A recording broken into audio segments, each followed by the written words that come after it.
sorry. Okay, guys. There you go.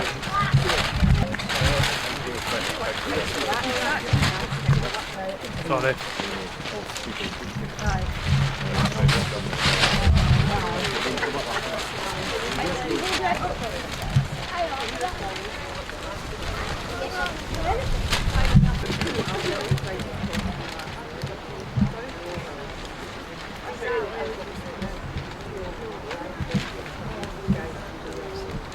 A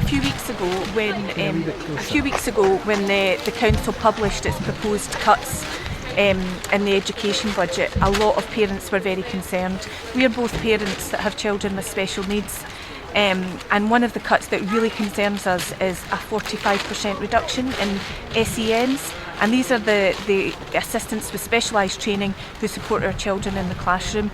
Now Vivian and I both have children with very different support needs, but our children get one-to-one support in the classroom every single day, and they could not survive without that support. And so we're really concerned about this proposed cut, and that's why we're here today, because we want to show that this is our children and this is their lives. You know, when you have a child with additional support needs, there's so many things that they can't do. There's so many things that you know will not be achievable, but what you have to do is focus on what they can achieve, and a big part of that is their education. And both of us would say that we've been really pleased with the quality of education our kids have had in Argyll and Bute schools during the past few years, and we just want that to continue. The classroom teachers cannot do the fantastic job they are currently doing if they do not have SEN support. Our children can't talk for themselves. Certainly mine can't. My daughter's non-verbal. So every day is a fight, as it is when you've got a child with a disability.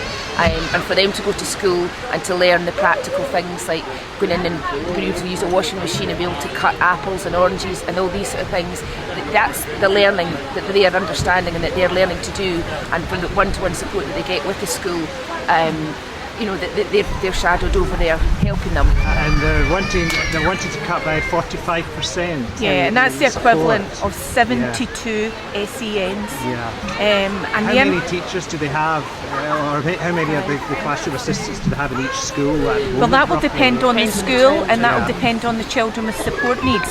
My son's in a small class of 4 pupils. He's in first year. And they have a main classroom teacher, and they have a core team of SENs, about 4 or 5, that support those individuals. So it's practically one-to-one support. And if that were to go, there's so many things they couldn't do. Children like Matthew can't sit in a classroom all day. They need a really varied curriculum, and that's where the one-to-one support's essential. So for instance, if they go swimming, which is a key life skill, they need one-to-one support in the swimming pool. And that's not just about learning to swim, it's about learning to change yourself, shower yourself, be out in the community and mixing with other people as well. You know, all of our children, they have recognised needs, and these support needs are never going to go away, and we have to learn to live with that as families and support them. And so we just find it incredible how can people suddenly think that can be reduced by 45%, because their needs don't go away. My son's not going to wake up tomorrow and his disabilities will not disappear. They'll be with him for life. And the older they get, the more and more support they need. Our children cannot go to the toilet themselves. They need somebody, so hence one-to-one in school all the time. Even now they're maybe talking about doing a 2-to-1, because certainly my daughter needs a lot more support than she's even getting now. So to even talk about taking less is just... And would this have a knock-on effect to the other pupils in definitely, school? Absolutely. Definitely. If a school has less resources, if they have less SENs, they will have to make tough decisions about who they're going to support.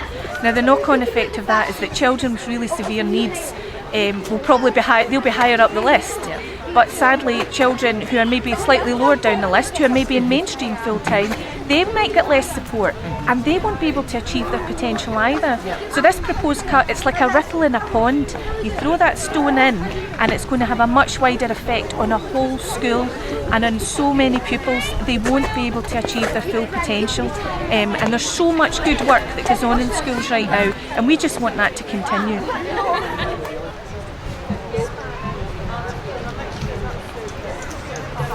Yeah, Yeah, I was sent a letter to the council asking them to consider things very carefully because the council's signed up to this autism strategy, which is all about supporting people with autism, and our kid with autism is an ASN in the classroom, and that ASN should then that child's going to become upset and agitated disrupting in the classroom. So we must do this. It's very short-sighted. My partner's in that field, so I'm absolutely aware of it. So I'm just up here, I suppose, as Well, it's good. a supportive person, and my son is now 21 and he has autism, so I've been through all this before.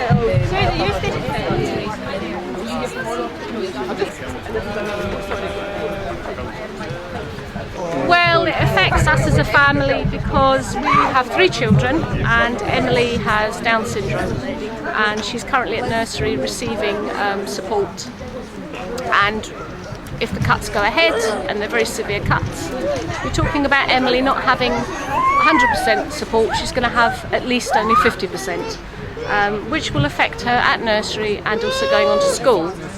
She also has an older brother and an older sister who are also at school. If they're in the classroom and there is a child in their class who's receiving extra support, I feel that the teacher can't possibly sort of spread her Resources. yeah, absolutely, yeah, sorry. So, you know, it'd be difficult for her to spread her resources and her skills, and the teachers are stretched enough as it is, I feel. So. Okay. Do you think you have do you think you're going to have the support of many of the councillors for this? Well, I'd like to think so. There must be some compassionate people in there. I know they have to make difficult decisions. I certainly wouldn't want to do their job, but I know that I would be thinking very, very, very carefully about children that they know, their own families. Surely they wouldn't want their own families to be affected by this, so they should consider that. And I just feel that the cuts are going to make the future of the education of children in our community very, very vulnerable. And that's how we feel about it. So. Thank you very much. Okay, thank you. Yes, I'm Liz Davison, I'm from Oban, my son is autistic. And I'm Sandra Bruce, and I'm from Oban as well. Okay, very good. And you handed in the petition was handed in this morning, I believe. Yes, I handed the petition to Councillor Walsh this morning. It has over 1,100 signatures on it, which is remarkable that this was achieved in such a short time frame. It just shows you the level of support we have out there in the community. To be fair to Councillor Walsh, he did give us the allocated half hour of time and he did listen to what we had to say. The points that we got across to Councillor Walsh today is that additional support needs, the clues in the title, additional. This isn't a nice to have for these children. It's absolutely essential to get them through their day, whether they have autism or physical disabilities. I highlighted some of the physical disabilities that some of these kids have. In fact, these physical disabilities are absolutely life-threatening to these children. You know, it's ludicrous to suggest that you can cut ASN services by 45%. Absolutely ludicrous. I also made it clear to Councillor Walsh in the nicest possible way that we as a group of parents won't go away. This will be seen to the very end because quite frankly we can't go away. We wouldn't be doing the best for our children if we were to ignore this. We also asked him about timeframes, which he was a bit ropey and woolly on as well, but in particular we asked him about impact assessments that were considered before arriving at the figure of 45%. His response to me this morning was that there was a rapid quality impact assessment had been taking place since June and would conclude in November, and that he would make it his priority to answer the question of ASN cuts as soon as possible because he understands the anxiety we as a group of parents are going through. I asked him for a time frame on that. He was unable to commit to that, but I'm assuming if his rapid impact assessment is taking place, then we're looking at November when they conclude it. They don't want to look at such as the financing of this lovely building that they've got here, which is archaic to say the least.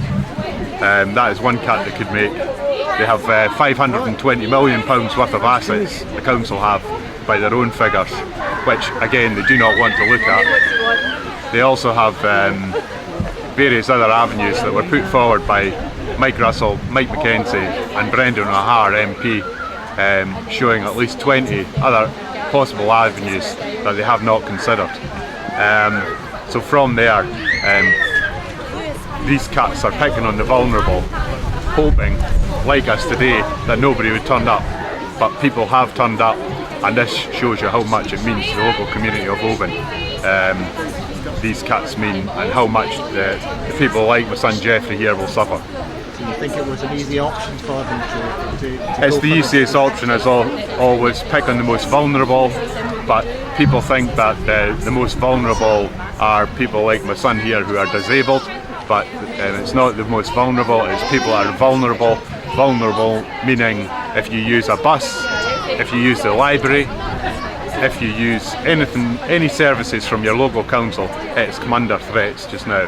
And it will come eventually that they'll cut everything, not just the services to the disabled, but to everybody.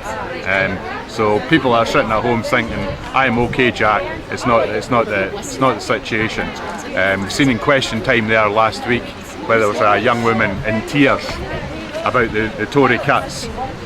Now, she was a Tory voter by her own words all those years, and now because it affected her, she's on television in tears because there are cans on her tax credit cuts. That is what you're dealing with. It's a slow, insidious poison that is coming out from the councils down in Westminster and being implemented by councils that are Tory driven, likes of this council here in Oban. Tell me about the assistants. How do they help your son? What do they actually do? For people that are not aware of what these special assistants do for people with special needs. Well, my wife and I are full-time carers for Jeffrey, so the actual support that Jeffrey gets is only 3 hours a week, but he's at full-time education in school. In school? In school he's got full-time education where he's got 2 support classroom teachers there supporting him at all time. He's unreliable, he'll run away on you, you name it, he'll do it, and anybody that knows Jeffrey knows what I'm talking about. But if they cut that, Jeffrey would not be able to go to school. As it is just now, we drive Jeffrey in and to and from school, and that is simply because they never had any funding to support Jeffrey in past years. So goodness knows what it's going to be like now. And the reason that they never had any funding was because Jeffrey requires 2 people to sit in a car with him, plus a driver. They said that they could not pay for 2, they could only pay for 1. But his support package at the time, which I believe they've done away with now, stipulated that you had to have 2 people sitting in a car with him if he was doing any transport. So the burden of taking Jeffrey in and to from school has been on. We've had to do that all these years.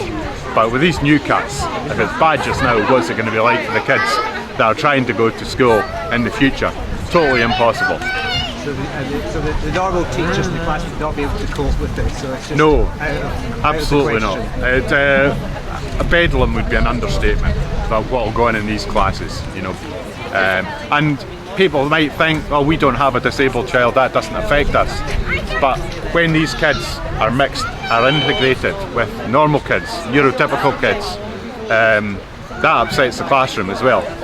So they're not addressing the problem fully. That's what I was saying to the other lady, there's bound to be a knock-on effect from doing this. Oh yeah, for everybody. For neurotypical kids there's a knock-on effect where they will not be getting a proper education as well, because these kids are integrated in situations that they can't cope with and there's nobody there to assist them. And how can a teacher look after 3 or 4 kids like this plus teach a normal classroom of kids? It's not impossible. It's not possible.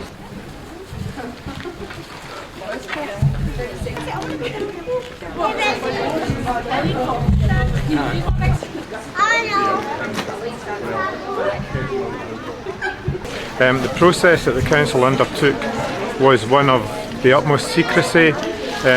All of these proposals were pulled together by a group of 12 councillors, not 36 of us. It wasn't even a council committee that did all this work, and I think the process has been flawed from the start, and the proposals that they've come up with are aimed at the most vulnerable people and also the lowest paid staff, and there are alternatives, but they've chosen to ignore them.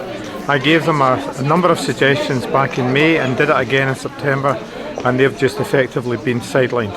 So but there are alternatives, and we'll be promoting those alternatives today and opposing what's on the table today. And do you think you have support of a number of other councillors? I don't honestly know, to be perfectly honest. I need to wait and see what happens. I think that there will be more support, but at this point I can't be sure of that.